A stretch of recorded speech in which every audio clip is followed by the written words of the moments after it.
Hi guys, I hope you're good. In this video I am going to show you what it is like to live in a camper van in London. And no, I haven't decided to live full-time in my van.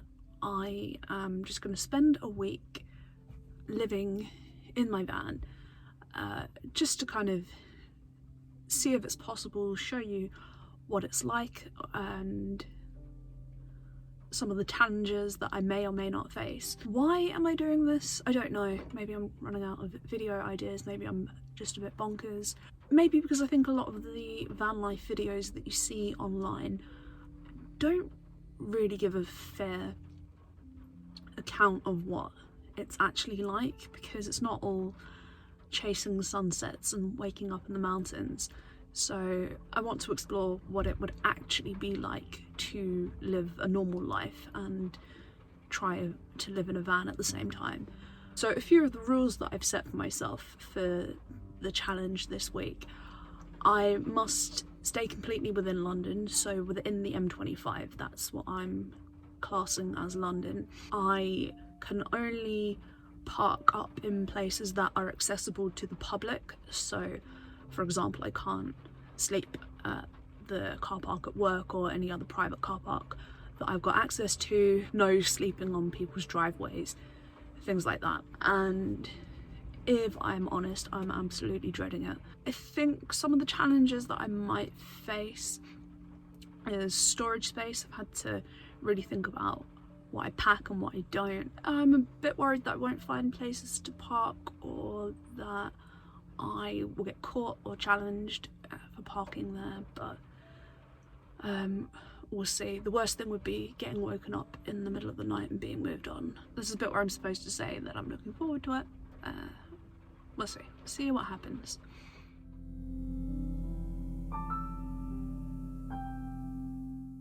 I went into work early and tried to do some video editing.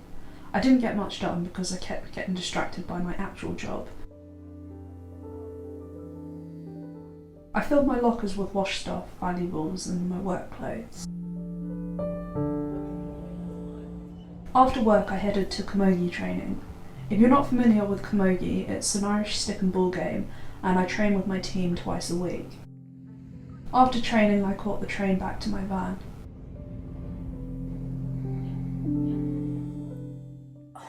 Just back from training and I am pouring with sweat, which is making me really cold. So now I'm questioning, do I change into my pyjamas and ruin them? Do I sleep in the clothes I'm wearing? Then I might be too cold overnight. I can't get a shower until the morning when I'm back at work. And I am starving. I'm so hungry, and I haven't gone shopping, so I've got no food in. I've got a really nice park up though, I'll show you in the morning. During the night I was woken up to what I thought was a murder, but turned out to be a fox orgy. I'm very impressed with this parking space, and I leave the van there and take the short walk to the station and head into work.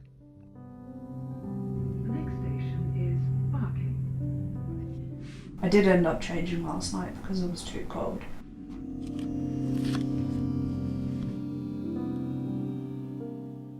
I had a lovely shower at work and then got on with my day. I'm okay, how are you? That's alright. After work I went out with some friends and then headed back to the van. I'm just back and it's so cold and I'm so tired. I'm gonna just drive around and I'm gonna park up somewhere very nearby and I'll give you a little look in the morning. So I just came around the corner and parked up in a car park. It was fine, a little bit of noise from the railway. I think I might just leave the car here for the day. Anyway, I am a bit tight for time, so I'm gonna go somewhere, grab some breakfast, do some work and then head into work. There were loads of coffee shops on the high street, and they even had a Wimpy, but unfortunately it was closed, so I headed to Costa. It was really lovely to go out for breakfast, and I got some editing done before heading into work.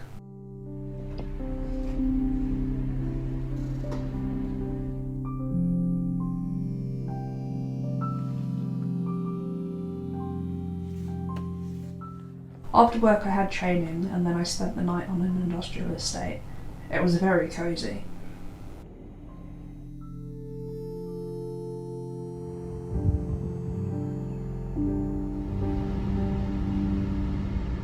Good morning! I'm up nice and early, I'm at the gym, I'm gonna have a game of badminton and then grab a shower before heading into work. I've got a meeting today. It's our first meeting back in person at one of our head office buildings, so I'm gonna need to smell good. There was some suggestion yesterday that they'd cancelled the in-person meeting, we're just gonna do it all on Teams, and I was thinking, oh, what am I gonna do, because I won't be able to plug my laptop in the van because I don't have a USB charger for it.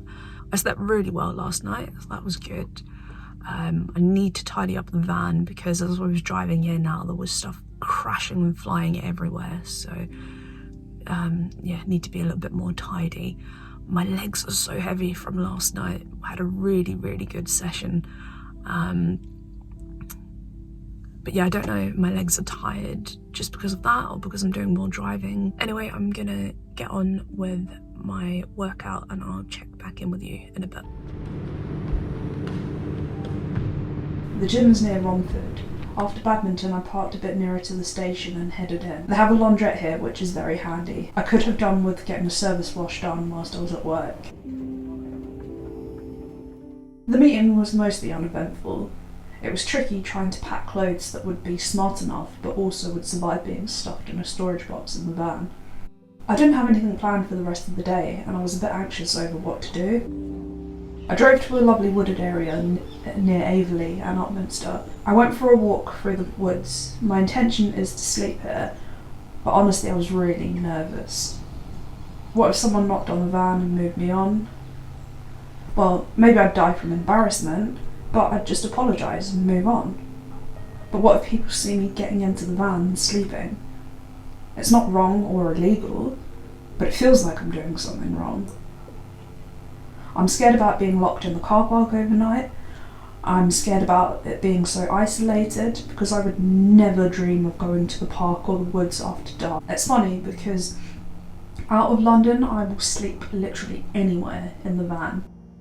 I snuck back into the van when no one was looking and tried to distract myself with TikTok and Twitter. I did eventually manage to relax.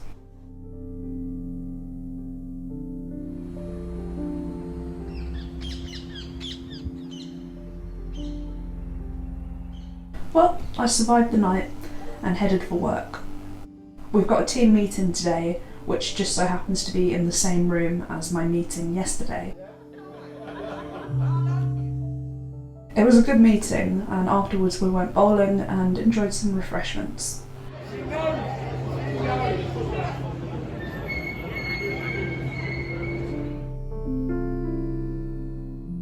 I've survived the week, so to treat myself, I'm spending my last night on a campsite. There are a few campsites within the N25. This one is the Lee Valley site in Edmonton. I even arranged some company for the stay.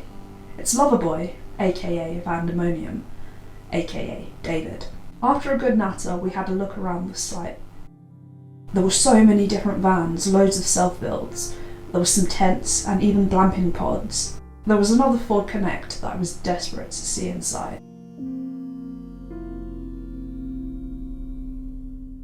The facilities were decent and they had a really good shop on site. The shower block smelt a bit musty, but it was clean and the shower was really hot. Here's my new best friend. You're very pretty.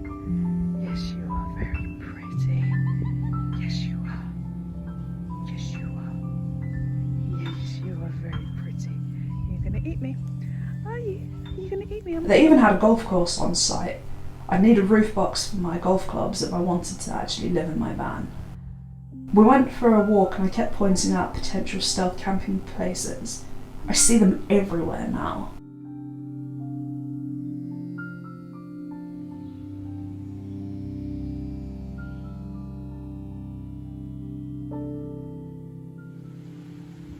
We walked along the River Lee. These are the same ducks that were in my video a few weeks ago, and the same horses.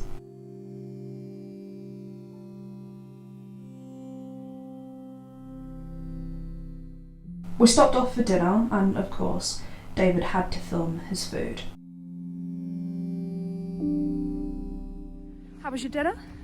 Dinner was delicious, particularly dessert, which is always, of course, the best part of any dinner. I was kind of tempted not to have the dinner and just have 2 desserts, but... The dessert menu was all excellent. Right, so we're walking back to the campsite now. Yep. Hopefully we'll make it back without getting mugged or stabbed. But I'm going to show you something. See, so the lorry guy is still there. When we were coming down, I was saying this would be a good place for stealth camping. So if you see that lorry drivers are sleeping there... Fox. Yeah, I've seen it, yeah. Then, yeah, that's kind of what I would do. I would follow the lorry drivers and stay there, because obviously they're sleeping there regularly and not getting bothered. I had the best night's sleep. Do you know the campsite was so cheap that I would be tempted to shuffle between 2 or 3 sites full time, and you'd still be saving a load of money compared to renting. So, you know, like I was saying, there's so many self-built vans around here. And I've been vaguely talking about, like, how long am I going to keep my van, what do I want to do with it, blah blah blah. So this campsite is in the ultra low emission zone, which is going to come into place at the end of October.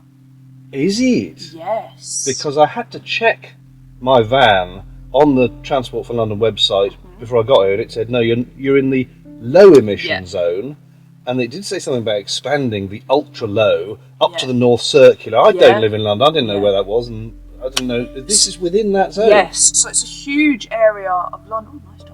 It's a huge area of London. It does cover the area where my boat is.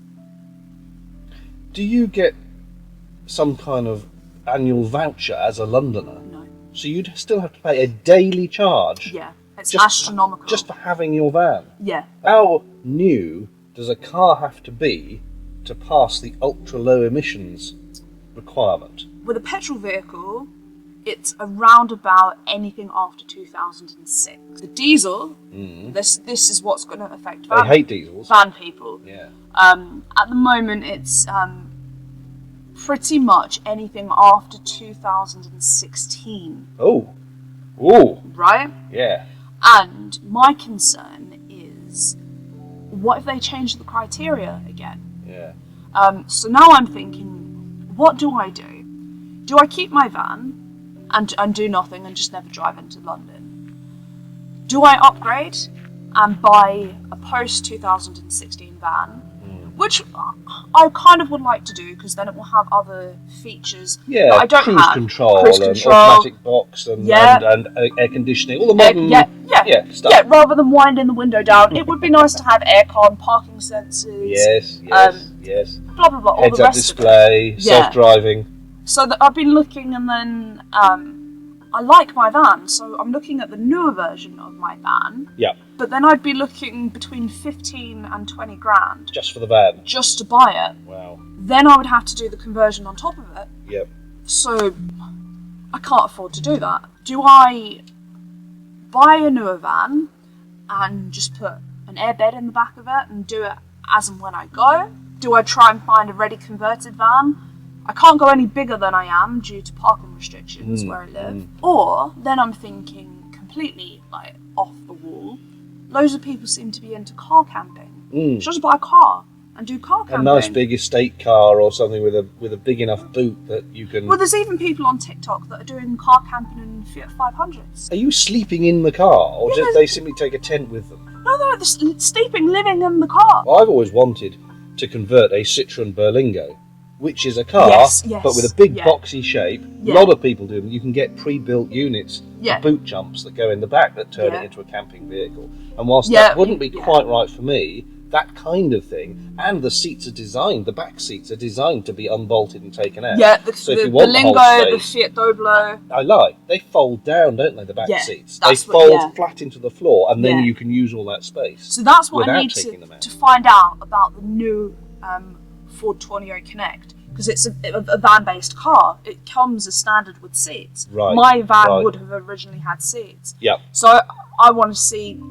do they easily come out or do they fold flat? because then that could be an option maybe. But does it come in a petrol version so that you wouldn't fall foul of the diesel emissions? It does. Aha. It does indeed. Ah. So that would open me up to more options. Yeah. And lots of other cities as well are bringing in emission charges. Bristol, I think. Do I mean Bristol? Or Birmingham. Yes, I central got a Birmingham. naughty letter last time I went to Birmingham saying if you come back next time, there's going to be a charge. Yeah. It is going to become increasingly a problem. I can see that this van's lifespan is not the engine or the interior or whatever. It's going to be just legal restrictions on being able to use a 2013 diesel van. But yeah, so I don't know. What should I do? Should I upgrade my van or not upgrade my van? I learnt a lot from my week. Mainly that I don't actually want to live in my van, but if I had to, I could. I learnt I'm completely disorganised, but that noodles do make a great breakfast. Most importantly, I learnt that however cute someone is, it doesn't mean they won't try to eat you. Thank you for watching, and I'll see you all again very, very soon. Bye!